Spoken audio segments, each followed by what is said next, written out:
Il se nommait Santiago. Il arriva à la petite église abandonnée alors que la nuit était déjà tout près de tomber. Le sycomore poussait toujours dans la sacristie. Il en pouvait apercevoir les étoiles au travers de la toiture à demi effondrée. Il se souvint qu'une fois il était venu là avec ses brebis et qu'il avait passé une nuit paisible, à l'exception du rêve qu'il avait fait. Mais il avait avec lui une pelle. Il resta longtemps à contempler le ciel. Puis il tira de sa besace une bouteille de vin et en but. Il se rappela cette nuit dans le désert où il avait également regardé les étoiles et bu du vin avec l'alchimiste. Il pensa à tous les chemins qu'il avait parcourus et à l'étrange façon dont Dieu lui avait montré le trésor. S'il n'avait pas cru aux rêves qui se répètent, il n'aurait pas rencontré la gitane, ni le roi, ni le voleur, ni...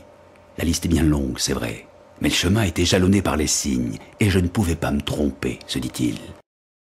Il s'endormit sans en avoir conscience et quand il s'éveilla, le soleil était déjà haut.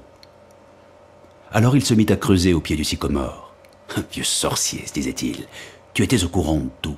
Tu as même laissé un peu d'or pour que je puisse revenir jusqu'à cette église. Le moine a bien ri quand il m'a vu reparaître en haillon. Est-ce que tu ne pouvais pas m'épargner cela ?» Il entendit le vent lui répondre. « Non, si je te l'avais dit, tu n'aurais pas vu les pyramides. Elles sont très belles, tu ne trouves pas ?» C'était la voix de l'alchimiste. Il sourit et se remit à creuser. Au bout d'une demi-heure, la pelle heurta quelque chose de dur. 1 heure après, il avait devant lui un coffre plein de vieilles pièces d'or espagnoles.